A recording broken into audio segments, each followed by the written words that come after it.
wa mnyamata wa malangizo. Aya ni malangizo yena nipaseni matumu nivesese kandukena komweka pasula mabanja musisiba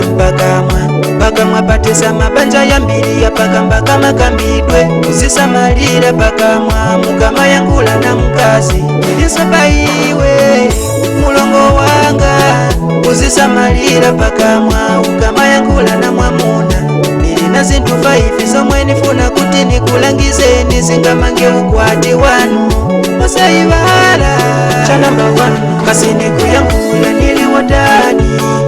na kuyiyana kumudwa mumtima mbela kubamba ukapeza sizili bwino usayangule hai cha number 2 ndi mauno mwe watani yangulila ineni ngambe bwanji ukapeza kuti ukoza kuba usayangule cha number 3 nawe ni kuyangula niyo yenela ulo yosainela nikufuna kuzidya kuiyamba nkani zako saadia cha number 4 wadi ndi kuyangula ya papalindani ndipo wakambera zomwe ndi kuyangula hazitichani nikufuna ndikwanirise chani ndikanena zomwe kulangula chonde samalila ndipakomokanwa mai ya bambo chaba mabanja akutawa chifukwa cha pakamwa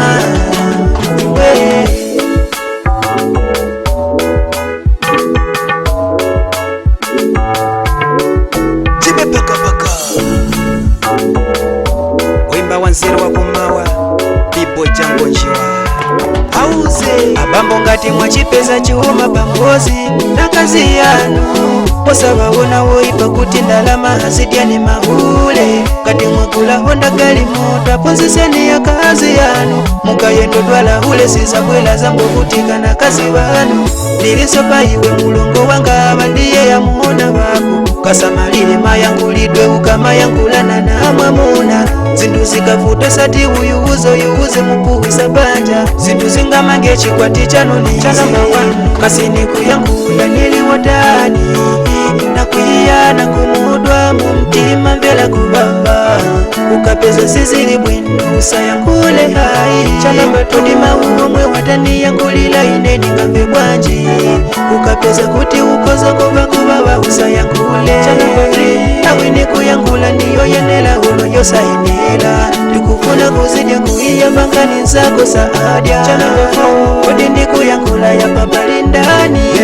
ndipo wakambera zomwe ndi kuyangula hazitichani cha number 5 nikufuna ndikwanirise chani ndikanena zomwe kulangula chonde samalila ndipakomokanwa mai ya bambo chaba mabanja akutawa chifukwa cha pakamwa